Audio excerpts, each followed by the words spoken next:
Quelques 60 entreprises françaises et chinoises ont participé au lancement de la 11e édition des prix Comité France-Chine de l'innovation, qui avait pour thème « Stimuler l'innovation.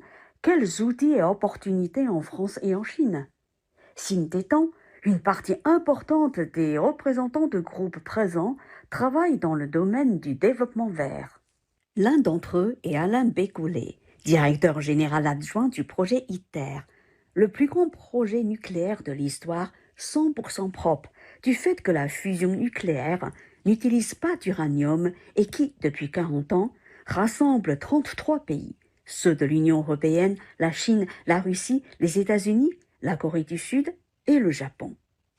Le projet ITER est la synthèse de toutes ces recherches internationales dont la Chine fait partie depuis relativement longtemps et tous les pays, plus de la moitié de la planète, a décidé de se mettre ensemble pour faire cette recherche. La Chine est un partenaire extrêmement important avec lequel nous travaillons, mais d'abord moi en tant qu'ancien chercheur français, je dirais la France a travaillé avec la Chine moi j'ai travaillé avec la Chine sur ce sujet-là depuis 32-33 ans déjà. Et puis c'est le fruit de cette collaboration internationale multilatérale, dont une forte collaboration franco-chinoise qui a permis d'envisager de créer un projet comme ça et d'envisager de faire un réacteur nucléaire à base de réaction de fusion. Pour sa part, Pascal Hermann, directrice marketing, produits et nouveaux marchés de Valeo, a annoncé un partenariat avec la société chinoise Pangood.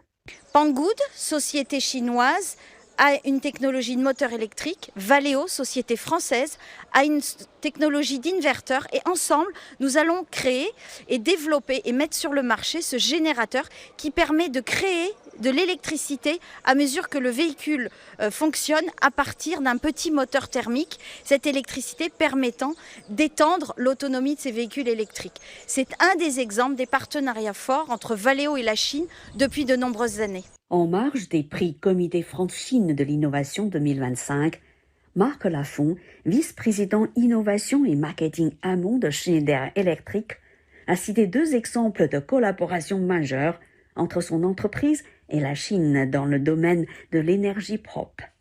Nous sommes présents en Chine depuis 1989, donc ça fait plusieurs décennies que nous contribuons au développement de la Chine et notamment le développement durable de la Chine. On a aidé au développement industriel, on a aidé aussi à faire en sorte que la Chine se développe en termes d'énergie et énergie nouvelle. Enfin, Sébastien Perron, vice-président stratégie et ingénierie chez Moteur Baudouin, société devenue chinoise après un rachat en 2009 par le groupe chinois Weichai Power, a été fier d'annoncer la sortie prochaine d'un système de propulsion marine vert grâce à une collaboration sino-européenne. Dans le domaine des énergies propres, énergies renouvelables, c'est un sujet qui nous tient beaucoup à cœur et nous investissons énormément.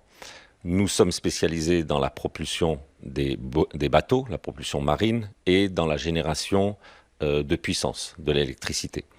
Et en effet, les nouvelles énergies arrivent très vite dans ce domaine-là et nous pourrons très bientôt, grâce à une collaboration avec des entreprises françaises, des entreprises européennes, pouvoir fournir des systèmes de propulsion marine, verts, que ce soit électrique ou hydrogène. Nous sommes en train de les développer et nous sommes bientôt prêts pour les sortir.